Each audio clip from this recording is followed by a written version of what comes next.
We have a good turnout today. Hi, everyone. Hey guys. Hi.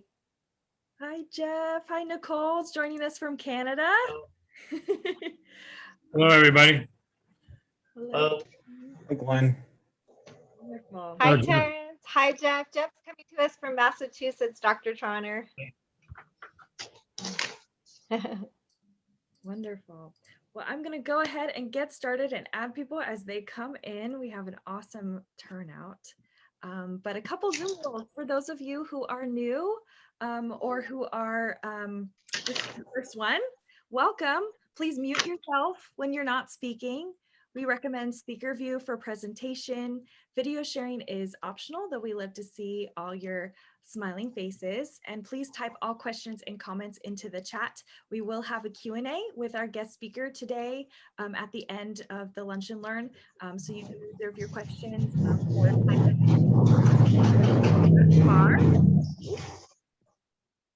Please mute yourself if you are not speaking. Awesome. Okay. And then a quick update from Autism Tree.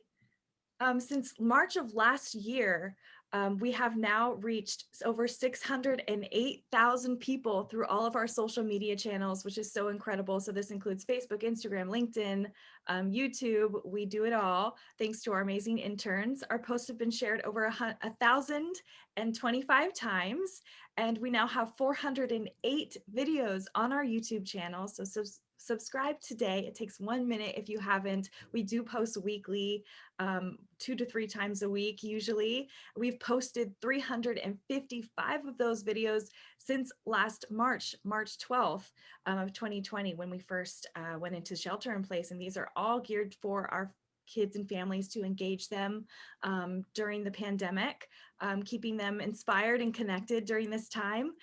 We have a Reading with Autism Tree series, which our volunteers read children's books to our kids. We've posted 109 of those videos and reached over 52,000 people. We've also provided 277 virtual events to date, and we have much more coming up. We have 34 events coming up between now and the end of August. So if you'd like to get more involved or see what's coming up, you can check out our website or reach out to me directly, and I'd be happy to sign you up. We offer 19 of our 20 programs right now. 18 are virtual and 2 are happening in person. The 2 in person are our adaptive dance class, which is happening every Saturday. We have it virtually and in person, and our Bridge to the Beach program as well. So without further ado, I'll pass it off. This is our 60th Lunch and Learn to Dana. I'll pass it off to Dana Hoff, our co-founder and executive director. Thank you, Rebecca. I want to ask everyone a favor. Today we have sang before, and I certainly don't want to forget you all to help me at the end. We will sing happy birthday to our birthday girl today, Rebecca, who has literally done a phenomenal job of keeping us all in gratitude and moving forward through this pandemic. She has been at the helm of all these Lunch and Learns, and today I would never be the first time, and I apologize for that. I'm always so emotional during these last 60 weeks, but today I might be back on that track again, because you know, it's our 60th Lunch and Learn, and I'm just extraordinarily proud of everyone. So many of you, Karen Wright, Terrence, Jeff, you have been in almost every single Lunch and Learn. And Glenn, I think you're on here, and so many others that have come so many times. And it is really, really meaningful. There's no way to exaggerate that we've been growing together through our Lunch and Learns. Rebecca and I never saw it coming that we use them all the time as resources. People need something and we send them the Lunch and Learn. It's phenomenal. We didn't see that coming, and it's been such a gift. Before I introduce Dr. Trauner in the personal way that I love to as part of our ATPF family, I would like to share a kind of exciting thing that you might have seen on our LinkedIn or any of our social media. I want to give Terrence a special little I don't even know. Congratulations doesn't seem like the right word. I can't find the word, Terrence. Maybe you or someone else or Rebecca can, but it was something that I can't find the word for, to be with Terrence and to go to the new Rady Shell at Jacobs Park and be part of the learning and community engagement section. Many of you know they named the park Jacob Park. Well, we were sitting right near Irwin Jacobs, and we were just right in the center of this extraordinary day and history in our city. It really is a new, beautiful landmark for our city, and Terrence has just done an incredible job being ATPS liaison. We got this opportunity from one of our supporters who's actually been the mentor to me since 2007 for their family foundation, the Epstein Family Foundation. And when they came and wanted us to put the Meet the Instrument videos from the San Diego Symphony out to our social network and our families, they didn't know anything about Terrence, but right away, all of us, our team was like, wow, that would be amazing for Terrence to be our liaison and Terrence to listen to the videos and then comment on them and send them out as our liaison with the symphony. If you haven't seen any of those Meet the Instrument videos, we are going to link them. We send out a follow-up email after every Lunch and Learn. We'll link those at the bottom. Because you've got to watch the way Terrence reflects on the instrument video that the symphony did. It's so extra special, and you will see and hear things that you wouldn't probably yourself. And I just really value, Terrence, the way that you have been our liaison to the San Diego Symphony, the way that they wanted to meet you after you started doing that, and the way that you carried yourself and represented Autism Tree at, I think, the most world-class event I have personally attended in San Diego's history. And I just wanted to share with everyone, these are the kind of things I see happening with you at Autism Tree. We're becoming the best versions of ourselves. And if you see in the pictures, we gave Terrence this beautiful memory framed, and it said, "Be you." And that's what I always want everyone to do. And to know that your Autism Tree family stands behind you to be you. And I do think the Lunch and Learns are helping us figure out how to be even a better version of each of ourselves. And it's kind of a beautiful way for me to introduce Dr. Trauner organically, because I would say, Doris, I wasn't planning on saying that, but it's just the truth. Doris is the person, my person, who we work together, is how I know Dr. Trauner. She was one of my top doctors when I sold Keppra, which is a seizure drug. And she was just a really special doctor, the way she loved her children. And, I learned so much from her. And then when I didn't know what was going on with my son, Garrett, Dr. Trauner finally said, "We'll bring Garrett in." And so prior to that, she had told me how much she has these children that have PDD NOS, and I didn't know what that was at the time. And I just said, "Oh, what's that?" This is way before she met Garrett. She said, "Oh, it means pervasive developmental delay and not otherwise specified." And at the time, I was selling a seizure drug called Keppra. I just said, "Oh, sure, I'll help you with those, support those kids." And we were going to do a fundraiser, and I was working for Keppra. And I just thought that meant those children were mentally delayed, or back in the old days, they used to say retarded. That's what went on in my brain. And so when Doris then fast forward, met my son in her office to see what was going on, I just felt like I went down a rabbit hole that she diagnosed him PDD NOS, because I knew Garrett was really, really bright and smart. And I just went, I must not know what PDD NOS is. And it was just fully incredible because of all the doctors. I covered 200 doctors and institutions in Southern California when Dr. Trauner was my top doc that we worked together in that setting. I had never heard the word autism, which is crazy, but true. And so I just remember Dr. Trauner always just, from the time we worked in my days at Kepra to encouraging me to start Autism Tree, I just can't really think of a way to just describe that. She was my person to really help me start Autism Tree. Like literally, Dr. Trauner took me to UCSD.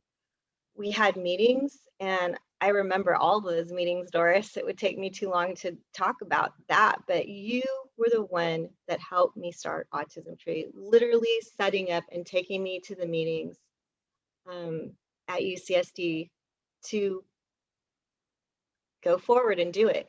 And I don't know if I've ever thanked you before, but I'm going to do it right now. I remember you asking for 200 invitations, which like was a whole box of the Monday Night Football with Doug Flutie invitations, which took us a team of people to hand make. They were the most intricate invitations. And Monday Night with Doug Flutie put us on the map, and everyone in the fundraising world in San Diego said, you have to do at least one 500-person event to put you on the map.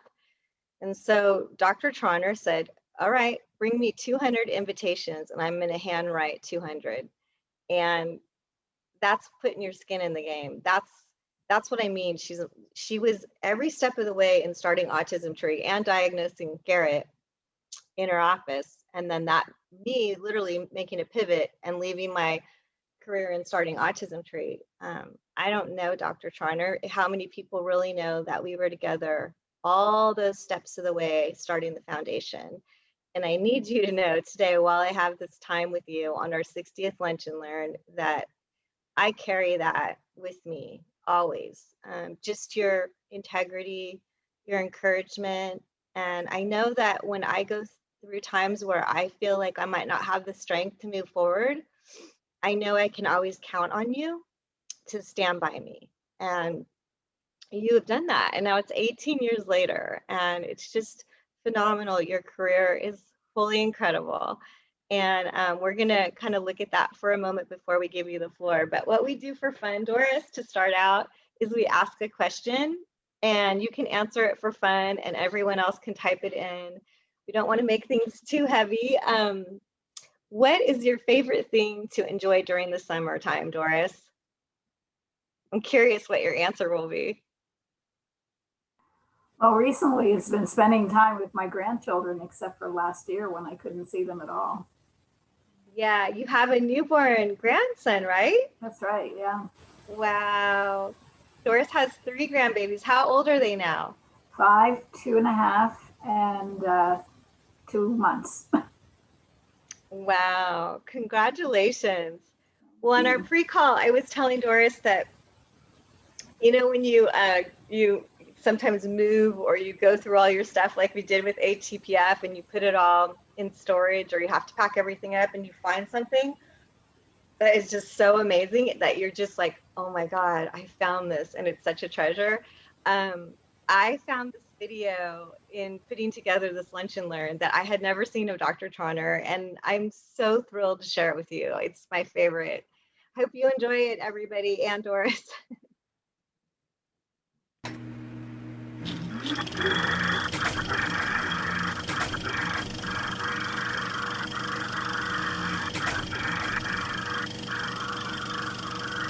Rebecca, I can't hear it.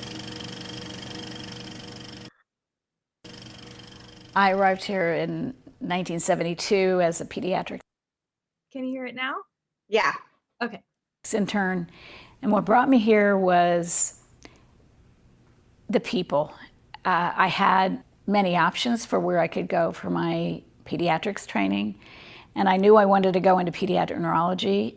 And the people that were here at the time were so exciting that I knew I wanted to be here for my training.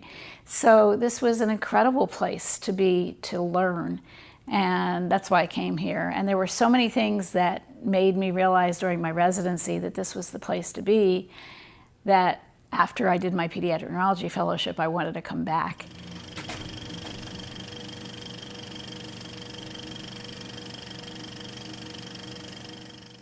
I think the things that I'm most proud of in my career at UCSD are building a division of pediatric neurology, doing research that I think is really important on cognitive development in children with certain neurodevelopmental disorders.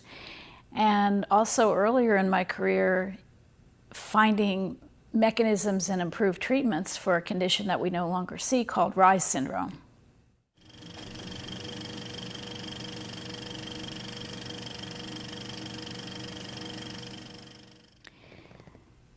There have been huge changes in UC San Diego over the years. When I arrived, the Basic Science building was the only building on the medical school campus.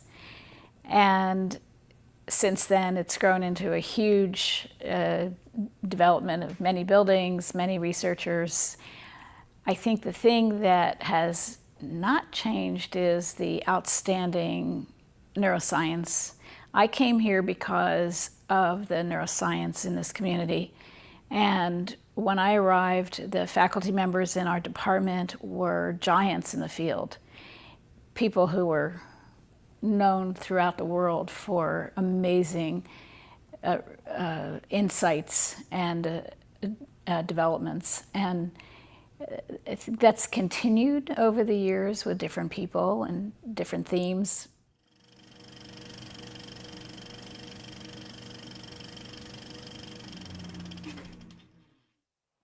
Dr. Trauner, do you remember that video? I remember making it. I actually never looked at it once it was done.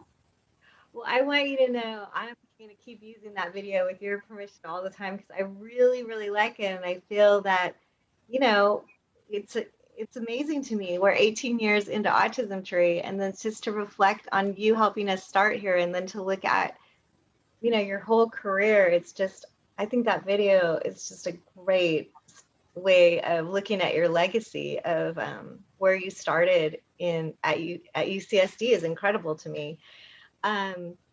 Rebecca does a great job of pulling up photos from your time, your time here at Autism Tree. But first, I picked out this quote that, believe it or not, there's lots of quotes, but I can't help it. This is the one that I feel with you personally, as a doctor. A physician once said, "The best medicine for humans is love." Someone asked, "What if that doesn't work?" He smiled and said, "Increase the dose." And even though, Dr. Trauner, you are so cerebral and so top in your field, I still feel that love that you have as a physician and your love for your patients is so present. So that's why I love that quote for you.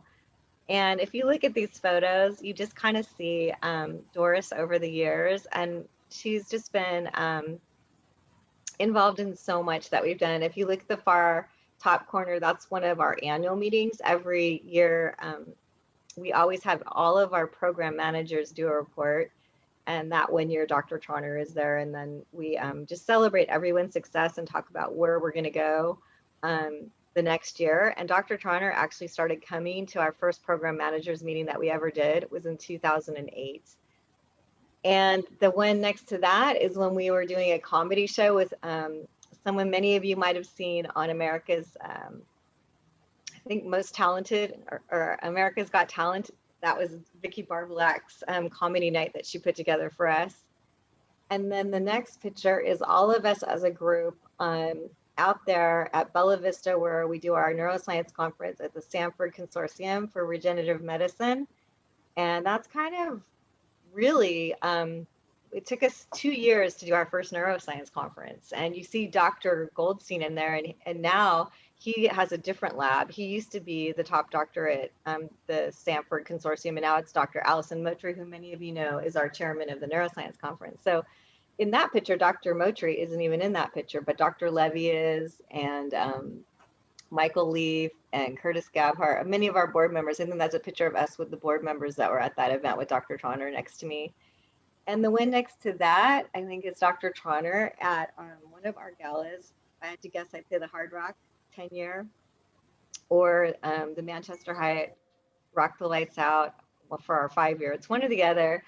And then in the lower far corner, Garrett and I are with Dr. Trauner, and I think that was a VIP thank you party for everyone that supported our galas. That looks like it was the 5-year.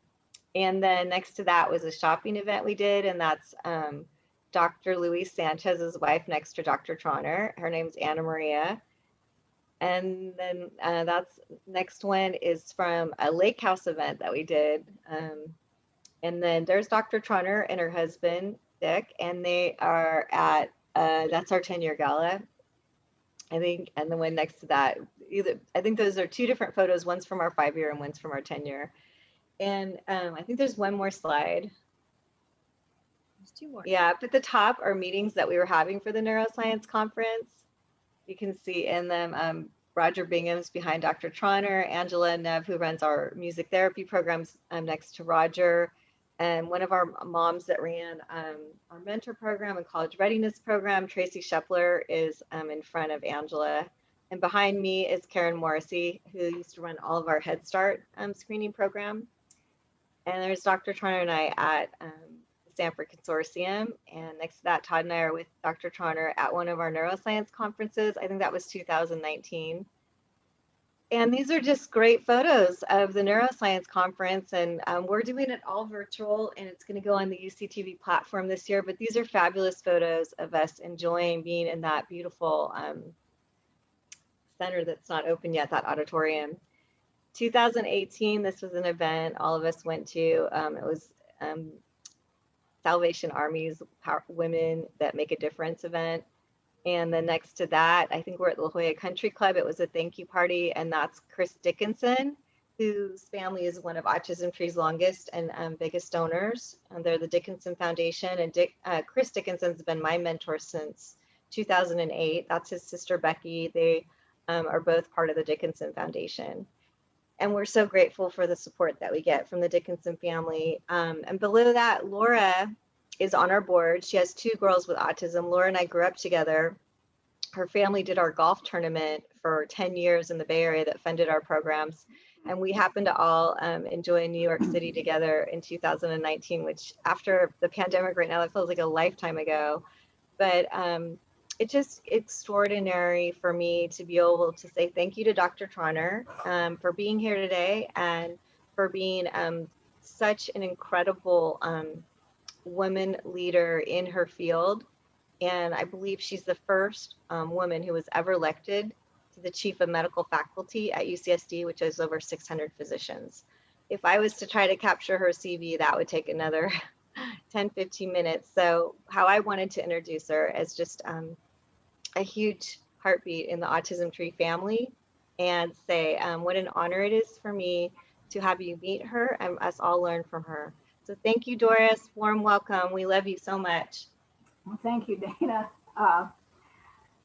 That was an incredible introduction, and I thank you for it. And I have 2 things to say to you. One is that I was wondering whether you were going to show any pictures of us in New York. I have some pictures of us from another time in New York, Kim's shower, actually, a few years before that.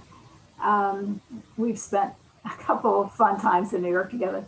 And the other thing I wanted to say is that whenever your name comes up, whenever I talk about you, and Kate can attest to this because I'm pretty sure I said this to her recently, I say you are one of the most incredible people I've ever met. You've accomplished more things than I thought anybody could do, and moved this foundation, not only started it, but moved it forward so tremendously that it's just an amazing feat and accomplishment. And I admire you so much for that. And I think probably everybody does who knows what you've done and what you're doing, and your whole heart and soul are into it. So it's just phenomenal. Thank you. I will. I'm just going to talk briefly, if I can, about a topic that I think is important for people who have family members on the spectrum, and that is the potential role of CBD, cannabidiol, in the treatment of certain behaviors in people with autism. And who's running the slides? Is it Kate? Can you? I'll go ahead and start the. Thank you. I think that's okay. Just go on to the next slide, please. I don't think I can control it, can I? No, yeah, I'll go ahead and do it. Okay. So I've been interested in CBD for a long time because, mainly because parents of my patients asked me about it and have asked about it for years, or who have said they put their child on CBD because they had heard that it helped various behaviors. Could I get the, okay.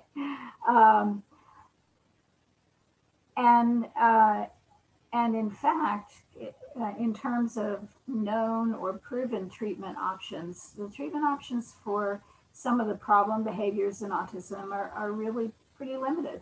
The mainstay of treatment is behavioral therapy, which works very well to a certain point for some children, works extremely well for other children.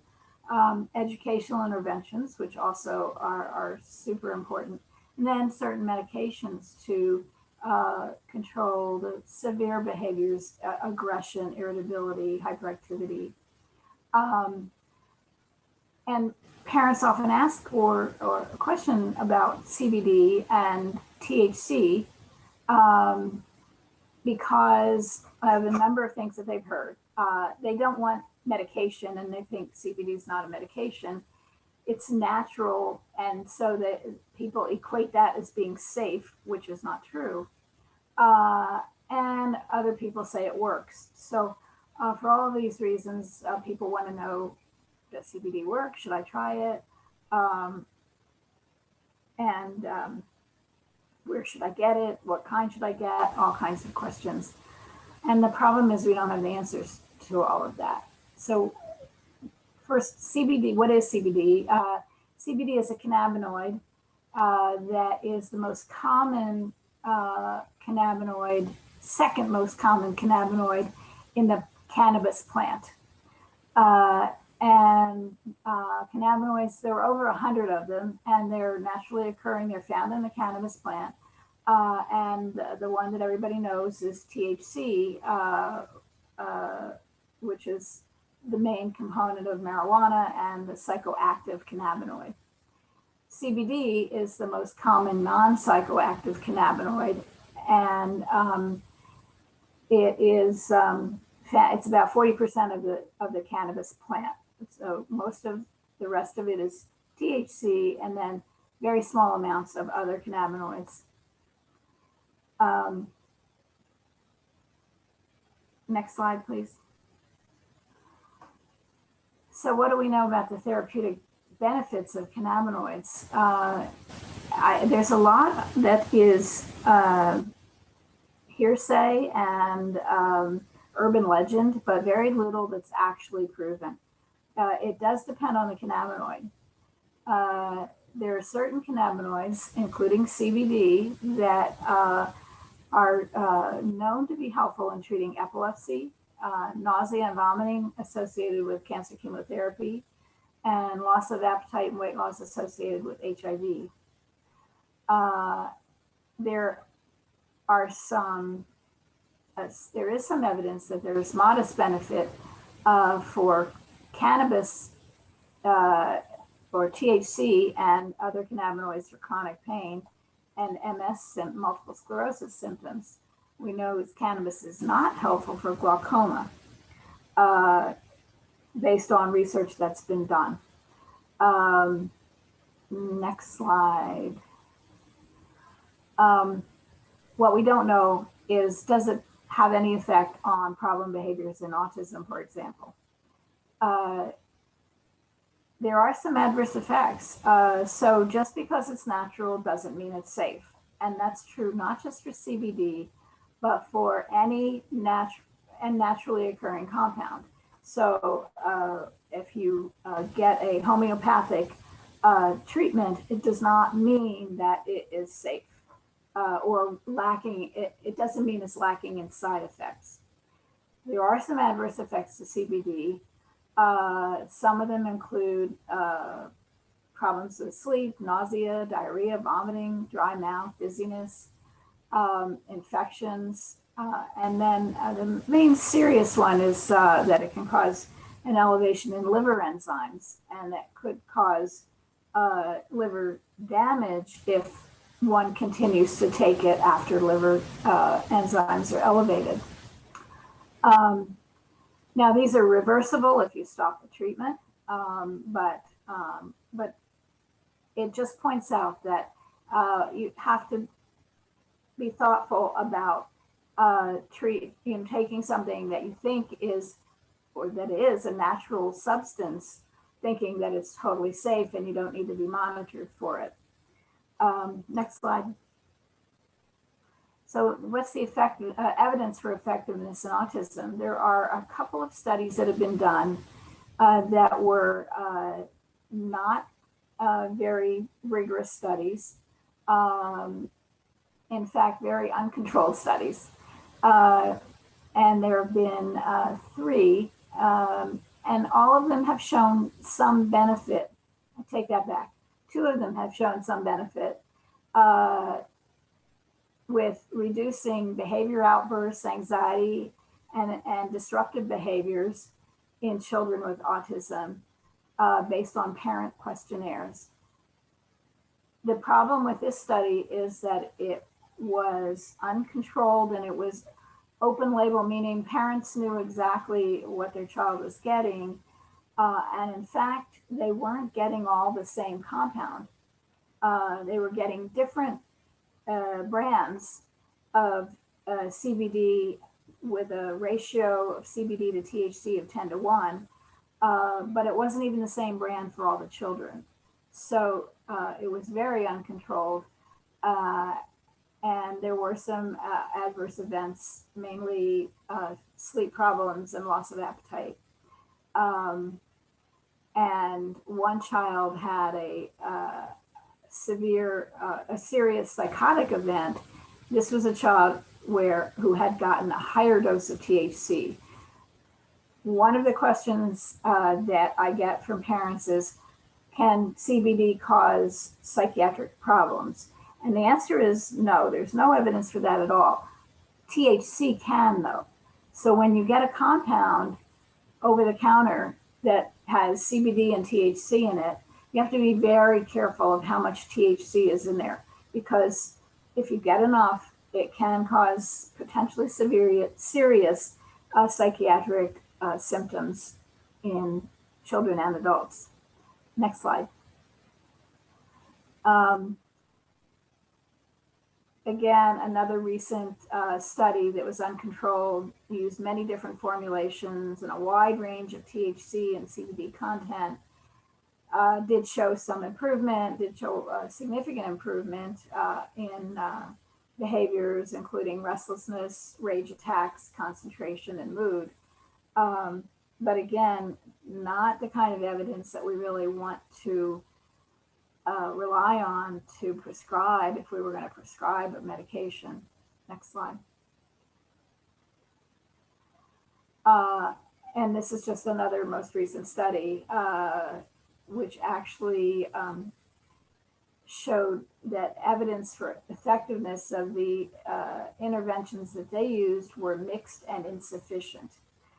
The problem was that the study was designed very poorly, and so we really don't know whether it had any relevance at all.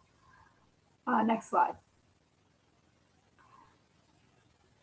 We are trying to answer those questions that are raised by previous studies and also by parents who would like to know whether it would benefit their children.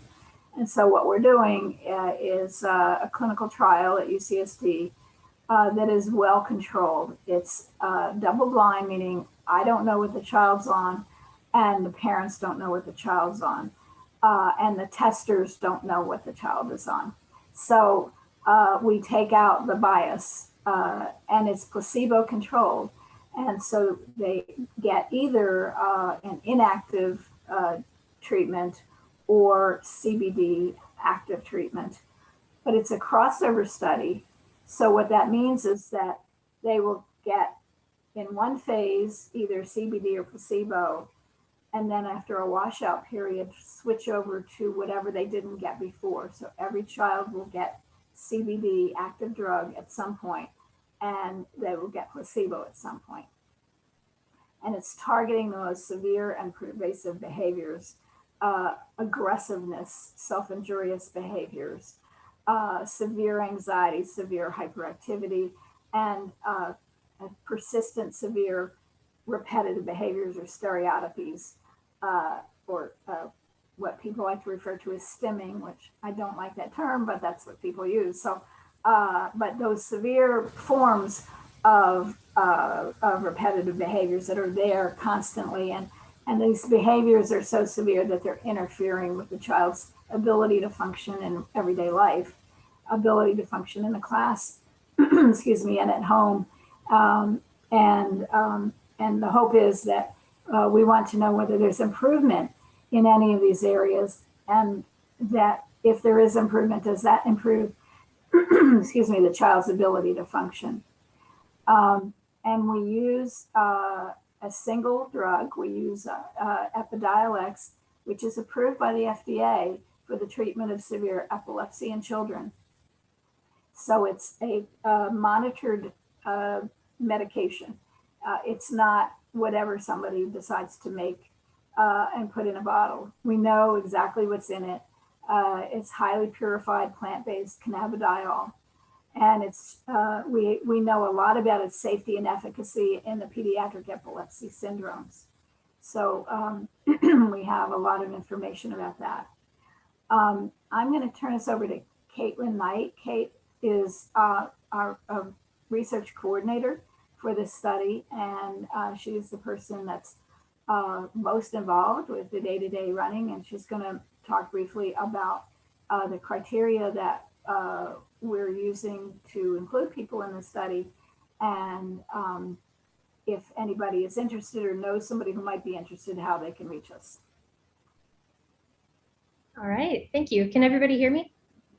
Yes. Okay, Yes. great. Awesome. Thank you, Dr. Trauner. So as Dr. Trauner mentioned, we hear a lot of questions from interested families. They want to know if CBD is the best option for their children, and if so, what the appropriate dose is.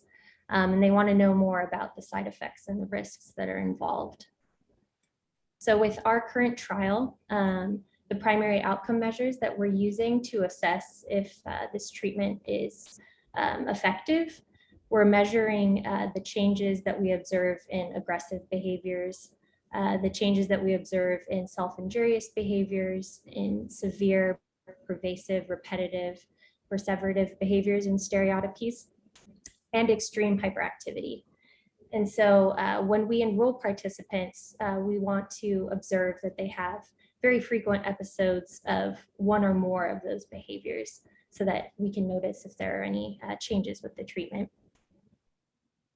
Some other measures that we're interested in looking at over the course of the study are symptoms of severe anxiety, symptoms of sleep disturbances, any changes in social interactions, in eye contact and social communication and language. So we're really interested in observing if CBD can help, improve the symptoms that these children experience in these areas. The way that we observe change across the study is through direct neuropsychological testing. So this includes behavioral testing, cognitive testing, language testing, and this is conducted by doing a series of games that are presented for the children. So we try and make it engaging, but it's also standardized so that we can see the children in their true state and observe the typical behaviors that they have. We also have parent questionnaires as a supplementary measure so that we can better understand the behaviors that are presented at home. Oftentimes, guardians know their children the best, so we want to have that information as well. We also conduct eye tracking games We use a software that measures the children's eye movement. And then we also record the sessions where we do the neuropsychological testing so that we can measure instances of eye contact and see how those might change over time. We also do an EEG to measure brain activity at the beginning and the end of these treatments. And we do neuroimaging.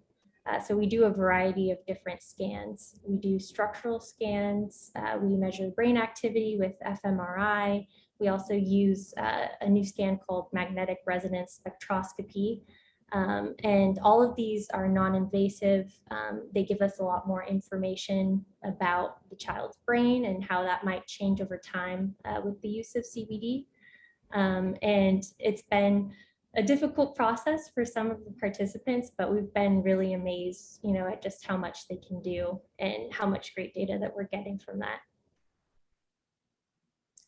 We are specifically recruiting boys that are ages 7 to 14 that have a confirmed diagnosis of autism and the presence of those behaviors that we mentioned earlier. So the aggression, self-injurious behaviors, repetitive behaviors, and hyperactivity.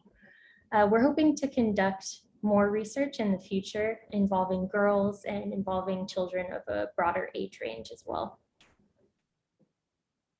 Participation in our study would entail the different treatment arms that Dr. Trauner is talking about before.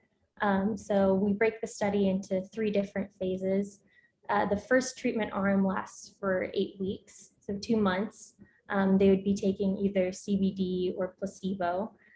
And then a washout period occurs for about a month that in which we don't give any study medication to the participants so that it can wash out of their system. And then for the final 2 months, they'll be receiving the opposite of whatever they received for the first treatment phase.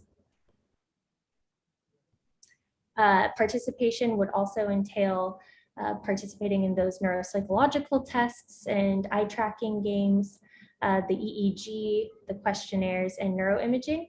So all of these measures are collected at the beginning and the end of the 2 treatment phases so that we can measure any changes. And then clinic visits are also conducted at our clinic in La Jolla throughout the treatment arms so that we can properly monitor the safety of the subjects and so that we can also provide a line of communication for the families. So Dr. Trauner, discusses any of the changes that they've observed and make sure that, everyone is feeling secure in the study and if they've noticed any progress. Families are also compensated for their time because we realize, that they're putting in a lot of effort, they're traveling for the study, so they receive compensation when they come in for the visits. So to get involved, you can contact me at my email or any of my numbers that are listed there, or you can submit an interest survey. If you know anyone that's interested, you can share the survey. I think Rebecca will also be providing that in the follow-up email. So there'll be a link to that survey as well. And then we would like to acknowledge the Norda Foundation, the Holistic Foundation, Greenwich Biosciences, and GW Pharmaceuticals, and also the UCSD Center for Medicinal Cannabis Research.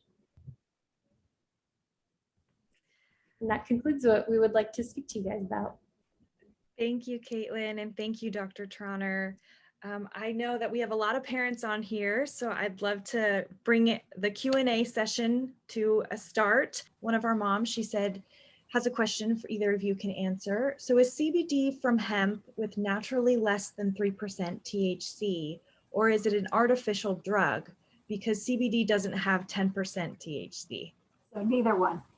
So you're talking about the studies that were done by other people where I said 10 to 1, I believe. And those were studies where the parents went and bought CBD from a dispensary and it was labeled as, or I don't know whether it was labeled, I can't remember the details of their study. It was either labeled as, or they tested it and found that there was 10 to 1 ratio of CBD to THC. in So terms for of, marijuana, sorry. I can't hear you. so from a marijuana dispensary, because CBD from a hemp plant is the one that has high amounts of CBD and really low THC. Right, I understand that. Marijuana has You're really you're low asking about the studies I referred to from other people, right? Yeah, because it Yeah. wasn't very So they don't specify where they got exactly where they got the compounds from, but they just specified that it was in one study, I think a 10-to-1, one study a 20-to-1. I don't actually, without my slides, remember what the ratios were, but they were all, as I understand it from their papers, extracted from the marijuana plant. And the CBD from Epidiolex is also, it's a highly purified extract, but it is from the marijuana plant. Stacy, I would love to connect the both of you and do a sidebar because I want to make sure that we have enough and we answer the questions for other parents as well. Clarification too. So for the washout period, they're not required to be off of their typical behavioral medications. When they come into the study, they also stay on their typical behavioral medications. So as Dr. Trauner said, whatever they're experiencing during the washout period or the placebo period would be what they experienced when they went into the study. Perfect. And I think that might answer, thank you, Caitlin. I think that might answer the question from Kim. She says, do all the participants have to be off all medications? So are you saying that they don't need to? No, they don't. If they come in with a medication that they've been on, they stay on that medication. Fantastic, thank you. Another question from Roberta says, I don't know, I might be saying this wrong. Copaiba oil has BCP. Are you familiar with the benefits, and are your thoughts regarding Copaiba? What are your thoughts regarding Copaiba instead of CBD? Yeah, so there are, as I mentioned before, there are over 100 cannabinoids in the marijuana plant, and this is one of the very tiny ones, tiny amounts. As far as I know, there've been no studies of it. It does affect different. So I tried to keep the talk short, and unfortunately, I think I made it unclear because of that. There are what are called cannabinoid receptors in the brain. And these are receptors that certain drugs bind to exert their effects in the brain. And CBD does not bind to the same receptors that cannabis and some of the other cannabinoids bind to. BCP binds to the CD2 receptor, I think it is, in the brain, and CBD doesn't bind to that receptor much at all. So they have different actions. They have different actions in the brain, and I can't say whether it works or not because nobody's studied it, but it is in such tiny amounts that I think a lot of people probably would assume that it doesn't have any measurable effect, but I can't speak to that. I don't think it's ever been studied. I have a question from Kelly Chen. I think Caitlin can answer this one. What's the age requirement for the children of your clinical trial? And will this clinical study target on children's behavior improvement, or it also target on the improvement of children's anxiety? Right, so the current age requirement that we have for this study is children who are ages 7 to 14, specifically boys. And our primary objective is to measure changes in behavior, but we are also interested in noting any changes in symptoms of anxiety. So we have measures to observe both.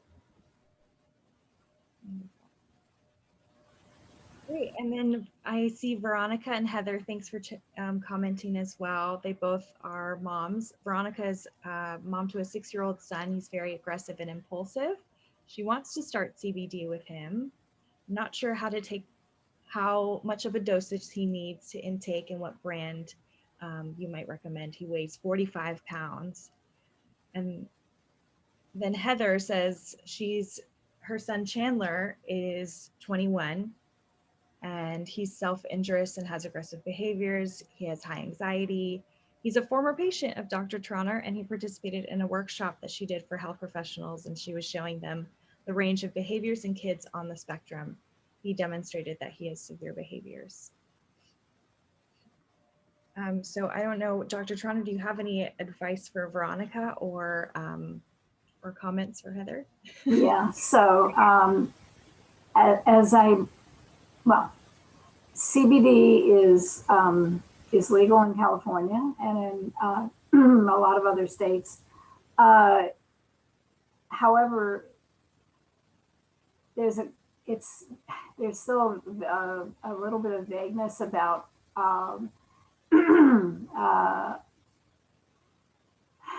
about whether as physicians we can recommend it as a treatment.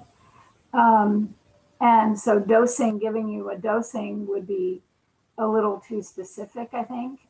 We use dosing in the study that's much higher than most people use when they buy it at a dispensary. And if one were going to use a dose in the range of what we use, I really feel strongly that the child would have to be monitored, at least in terms of liver function tests. Not very often, but within a few weeks of starting it, and then again every few months, and that would mean blood tests.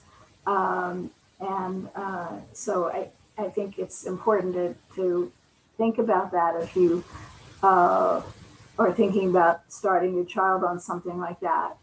That it is best to get some monitoring done.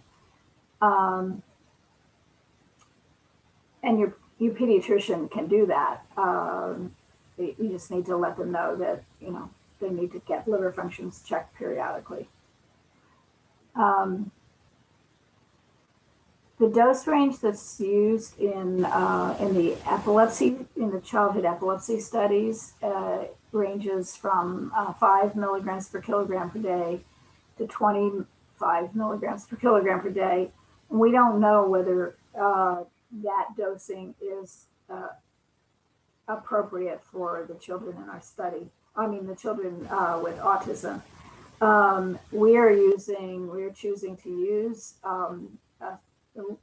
part of that dosing range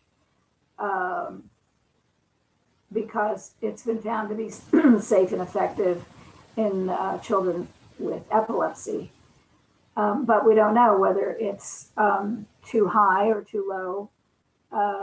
And hopefully we'll know by the end of the study which dose range, or which end of the dose range is the best. But again, I think that's as close as I can get to suggesting any, and not suggesting, but giving any general ideas about dosing. That's really informative. And I know that Nicole Dawes, thanks Nicole for joining us. She's from Canada and she has a daughter on the spectrum as well. She says, very great presentation, very informative. She's found online discussions very confusing since marijuana became legal in Canada. This is such a complex and sometimes controversial topic. So we really appreciate you taking the time and to explain your expertise and your study to us today. Thank you. Thank you for having us. Well, I'd love to take a group picture. Oh, Well, we're just about time, so I don't want to go over any time. If you have any additional questions, I will make the notes of ones in the chat, and I'll follow up with Dr. Trauner on them. You can also email me or Caitlin directly. This recording will be posted on our YouTube channels. You can contact us directly, and I can connect you to Dr. Trauner or Caitlin for any additional questions, and we can get those questions answered. So I'd love to take a group picture before we go. Since we have such an amazing turnout. If you would like to show your smile, we'd love to see it. I will do a screenshot. Now's the time to turn on your camera. Okay, ready? 1, 2, 3. Cheese. Okay, wonderful. Thank you, everybody. And I think now would be a great time for the happy birthday song. Oh, thank you, Don. Oh, happy birthday, Let's do Becca. it. Happy Don, birthday. I think Terrence, Thanks for Terrence should picking be me the up band last leader. Saturday, Rebecca. I really appreciate it so much. I want to thank you for that. Don, you kick it off. Terrence is the band leader. He should kick it off. Wait, I'm band leader? Yeah. Can you start singing, Terrence? Oh, sure. I'll go. Okay. 1, 2, 3. Happy birthday to you. Happy birthday to you. Happy birthday, birthday, Rebecca. Happy birthday to you. Birthday to Thank you you. so much, everyone. That made my day. And many more. I hope everyone has a great week, a great rest of your day, and a great week. Thank you so much for Thanks. joining us. Thanks so much. Thank you. Bye-bye. Thank you. Happy birthday, Take Rebecca. care. Have a great Thank rest you, of your Dr. day. Trauner. Thank you, Caitlin. Happy Thanks for birthday, everything. Thank you, Dr. Trauner. Thank you. Happy Bye-bye. birthday, Becca. Happy birthday, Rebecca. Have a good one.